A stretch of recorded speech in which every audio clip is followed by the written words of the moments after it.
All right, I'm Mike Moranto reporting for DameWildcats.com, and I'm joined right now by our head men's soccer coach, Bobby McCall. And Coach, 3 games to chat about since the last time you and I sat down. 1-2 record in those games, and might as well start with the good, and that's the furthest one back. Last Wednesday, October 18th, a 3-2 road win at Queens.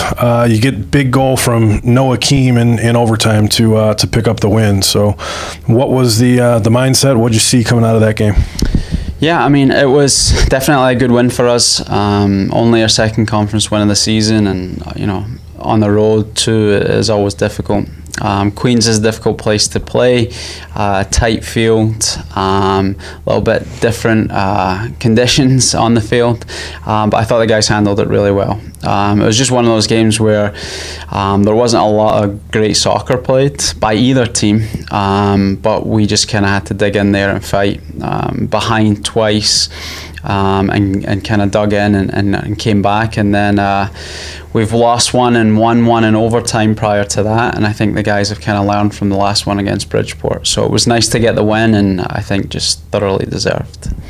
A couple of milestones in that game I'd like to get your take on. 6th win of the season overall.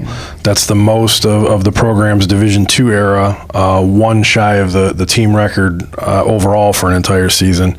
2nd East Coast Conference win of the season, which matches the most that we've had since we went into the ECC back in 2013. And first ECC road win. Team had been, I think, 0-20-1 in ECC road games leading up to that. So, are those, they don't sound like real great numbers or anything, but are those the little benchmarks that you're pointing to with your team? Yeah, absolutely. I mean, we've been at the point now for a little bit where we can't make the conference tournament. So we're looking at, what other things do we still have to play for, and those are exactly what we've been communicating to the team.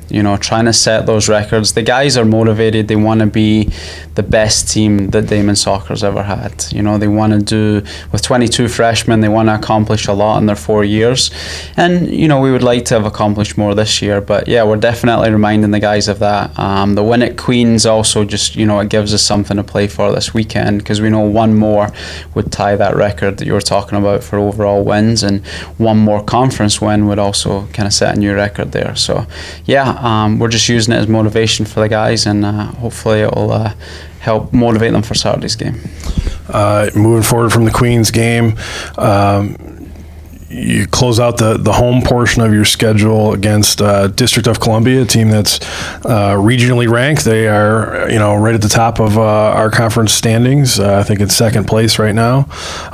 They get you 4-1. It was a battle of 2 of the top scoring teams in the league. Mm-hmm. Their offense just produced a little bit better than yours that day.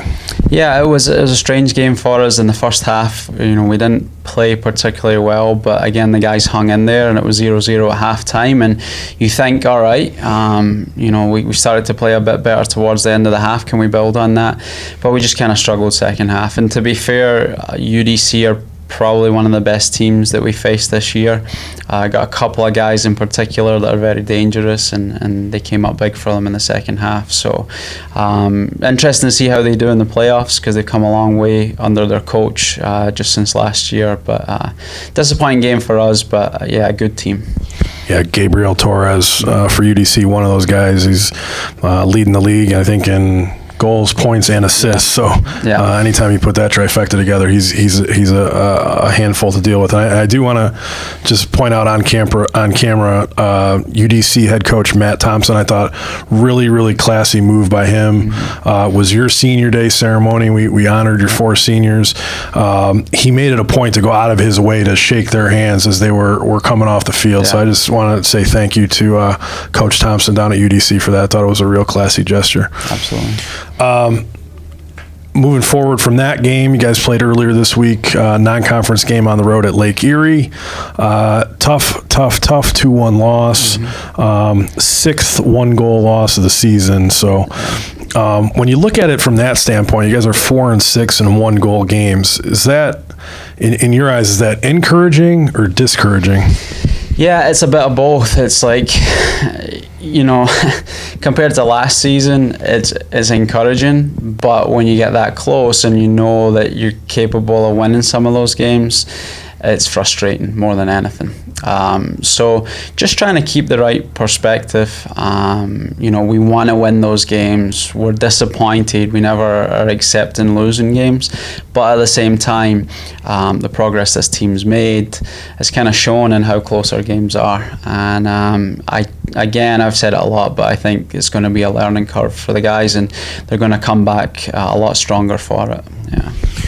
You fall behind early in the game, I think 21st, 22nd minute. Come right back. Nicholas Ringdahl Bolin scores on a penalty kick, tie game, and then you guys give one up early in the second. But really, you know, most of the second half, you guys are really pushing forward. I thought the Lake Erie goalkeeper, Tom John, I think his name is, yep, he made some just incredible saves to keep them ahead. Yeah, it was one of those games in the second half where the guys are on top. We're playing all right, but we're creating a lot of chances. But as the keeper keeps saving them and they're bouncing over and wide, you can't help but think to yourself, it's just going to be one of those games. We created enough to win 2 games, but when you don't put them in the back of the net at this level, you get punished. So disappointing loss for us, one that we felt just kind of got away. The one that really stuck in my mind, free kick, I think it was Nicholas from the right side, sends it into the back post, and I think it was Brage, right? He got his head to it. I mean, from inside the 6-yard box, and hard too. Yeah. And the keeper just made it, you know, an incredible save. Yeah, no, the keeper, he was excellent, and I think a lot of credit's got to go to him too. Yeah. So 6-11 overall record, 6-11, yep. 6-12, 6-11. Going into the last game of the season, again 2-6 in league play. You guys will end the season at Malloy this weekend, and you kind of already touched on it. A chance to get that 7th win of the season, which would tie the program record for wins in a season, and it would be your 3rd East Coast Conference win of the season as well. So, what are you looking for out of the team Saturday? Yeah, just hoping that they can, you know, it's been a long season. You know, I think it's catching up with some of the guys. We've got a few injuries here and there. Just hoping that they can just find that motivation to go out there and give another good performance and really fight.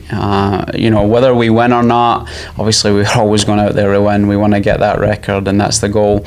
But more importantly, we just want to finish with a real positive performance, because we do feel like overall it's been a positive season, and that'd be a great way to end the season with a good performance and maybe a win too. 9 freshmen in the starting lineup, I'm assuming, has been the case all year long. I think you really just want to make me dig through the annals to see if any team's ever done that before. I don't know how I'm going to do that, but I'll figure it out one way or another. But as always, we will have you covered at home, and has been the case all season long with so much international flavor on this team. We got website hits and people watching these games from all over the world, which is one of the coolest things. And we've been getting a lot of feedback from some of those folks. It's parents and it's friends of some of the European-born players, and that's been great to see. So thank you guys. Keep those comments coming. Again, we'll have you covered with everything you need for the game Saturday at Malloy. Just check us out at DamonWildcats.com. And Coach, we wish you the best of luck. Thank you.